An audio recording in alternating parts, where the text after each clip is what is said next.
नमस्कार। आज हम एक ऐसे मुद्दे पर बात करने जा रहे हैं जो सिर्फ पहाड़ों का नहीं बल्कि कह सकते हैं कि पूरे उत्तर भारत के भविष्य का सवाल बन गया है। ये है अरावली विवाद। कवि त्रिभुवन की ये जो पंक्तियां हैं, ये सिर्फ शब्द नहीं हैं, ये एक तरह की चेतावनी है। ये उस गंभीर हालत को दिखाती हैं जिसमें आज दुनिया की सबसे पुरानी पर्वत श्रृंखलाओं में से एक हमारी अरावली खड़ी है। ये सिर्फ एक पहाड़ नहीं बल्कि एक जीती जागती बेहद जरूरी इकाई है जो अब हाँ वाकई खतरे में है। तो इस पूरे मामले को समझने के लिए हम इसे 5 हिस्सों में देखेंगे। हम अरावली की अहमियत समझने से शुरुआत करेंगे और फिर उस विवाद की तह तक जाएंगे जिसने इसके भविष्य पर ही एक बड़ा सवालिया निशान लगा दिया है।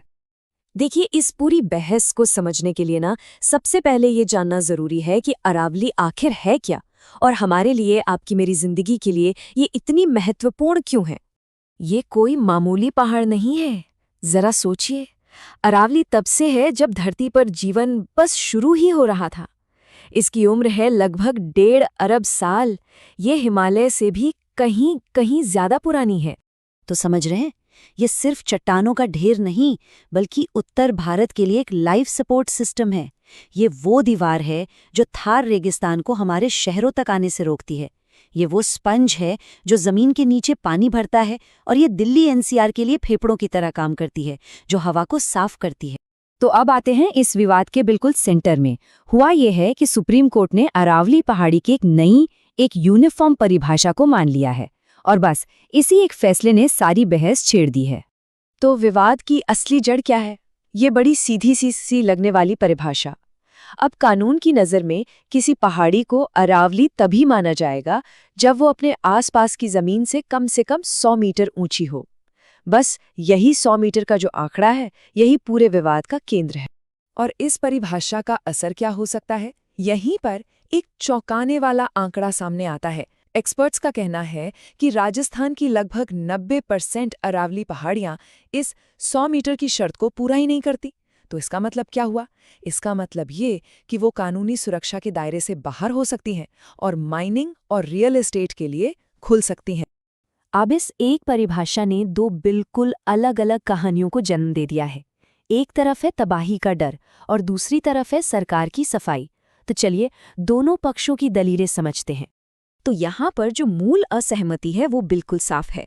पर्यावरणविद इसे माइनिंग लॉबी के लिए एक तरह का चोर दरवाजा मान रहे हैं, जबकि सरकार का कहना है कि ये परिभाषा तो संरक्षण को और मजबूत और साइंटिफिक बनाएगी, कंफ्यूजन खत्म करेगी।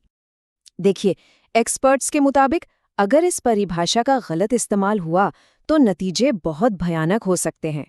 हम बात कर रहे हैं थार रेगिस्तान के दिल्ली के दरवाजे तक पहुंचने की, पानी का संकट और गहराने की और एक पूरे इकोसिस्टम के तबाह हो जाने की। वहीं दूसरी तरफ सरकार कह रही है कि घबराने की कोई बात नहीं है, हमने कई सेफगार्ड्स लगाए हैं। उनका दावा है कि टाइगर रिजर्व से लेकर एनसीआर तक सभी संवेदनशील इलाके पूरी तरह सुरक्षित हैं। सरकार ये भी भरोसा दे रही है कि कोई नई माइनिंग लीज नहीं दी जाएगी और जो पुरानी कानूनी खदानें हैं उन पर भी कड़ी नजर रखी जाएगी।